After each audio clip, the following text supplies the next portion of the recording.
श्री कृष्णाय नमः. आज आपण मकर संक्रांतीविषयी माहिती जाणून घेणार आहोत. ही माहिती तुम्ही ऐकत आहात पंडित अमोघ कुलकर्णी यांच्याकडून. मित्रांनो, आज मी तुमच्याशी फक्त सणाबद्दल बोलत नाहीये. आज मी तुमच्याशी तुमच्या पुढच्या काळाबद्दल बोलतो आहे. मकर संक्रांत म्हणजे फक्त तिळगुळ नाही. मकर संक्रांत म्हणजे फक्त पतंग नाही. मकर संक्रांत म्हणजे देवीची चाल, सूर्याची दिशा आणि नशिबाचा बदल. आणि लक्षात ठेवा, 2026 ची मकर संक्रांत सामान्य नाही. आजच्याच दिवशी सूर्य मकर राशीत प्रवेश करतो. उत्तरायण सुरू होतं. अंधार मागे पडतो. प्रकाशाचा प्रवास सुरू होतो. पण मित्रांनो, खूप कमी लोकांना माहिती आहे की मकर संक्रांत ही स्वतः एक देवी स्वरूप आहे. संक्रांत देवी, देवी आदिशक्तीचं, माता पार्वतीचं हे एक रूप मानलं जातं. दक्षिण भारतात, महाराष्ट्रात संक्रांत देवीला संकरासूर मर्दिनी म्हणून पूजलं जातं. पौराणिक कथांनुसार शंकरासूर आणि किंकरासूर हे दोन अत्यंत दुष्ट असुर होते. एकाला वरदान होतं की पाण्यात कोणीही मारू शकत नाही. दुसऱ्याकडे शक्ती होती सूर्यकिरण रोखण्याची. पृथ्वीवर अति थंडी, अंधार, भीती.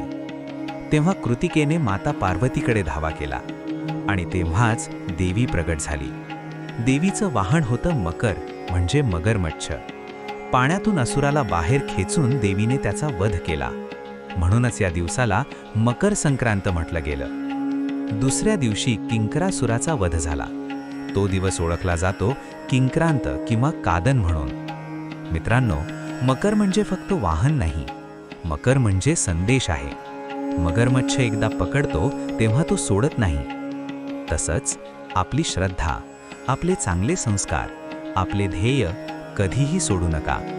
आता लक्ष द्या, 2026 ची मकर संक्रांत इथे वळण घेते.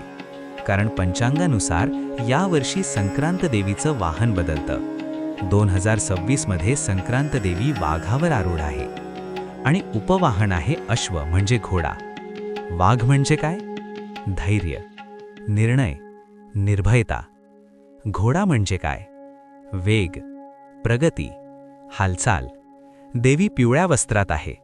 उत्तर दिशेतून पश्चिमेकडे चाललेली आहे. हातात मोगऱ्याची फुलं आहेत. पायस, खीर ग्रहण करत आहे.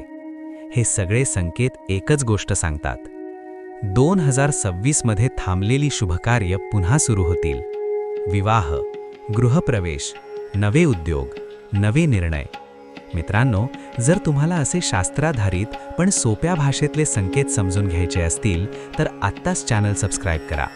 हे ज्ञान प्रत्येकासाठी आहे. आणि आता येतो मुद्द्यावर. जानेवारी 2026 मध्ये सूर्य 2 वेळा आपली चाल बदलणार आहे. सूर्य मकर राशीत अत्यंत बलवान होतो आणि या सूर्य गोचराचा सर्वात मोठा फायदा 3 राशींना होणार आहे. पहिली, मेष, निर्णय शक्ती वाढेल, करिअरमध्ये झेप मिळेल. दुसरी, सिंह, मान, सन्मान, अधिकार, नेतृत्व. तिसरी, तुला, धनलाभ, संबंध सुधारणा, समतोल जीवन. तुमची राशी यात आहे का? खाली कमेंटमध्ये नक्की लिहा. मकर संक्रांतीच्या दिवशी तीळ, गूळ, धान्य दान करा. तांब्याचं भांड दान करा. सूर्याला अर्घ्य द्या. लक्षात ठेवा, देवी वाघावर येते तेव्हा आयुष्याला दिशा देते. आपण ऐकत होता पंडित अमोघ कुलकर्णी. पुन्हा भेटूया पुढील भविष्यासह.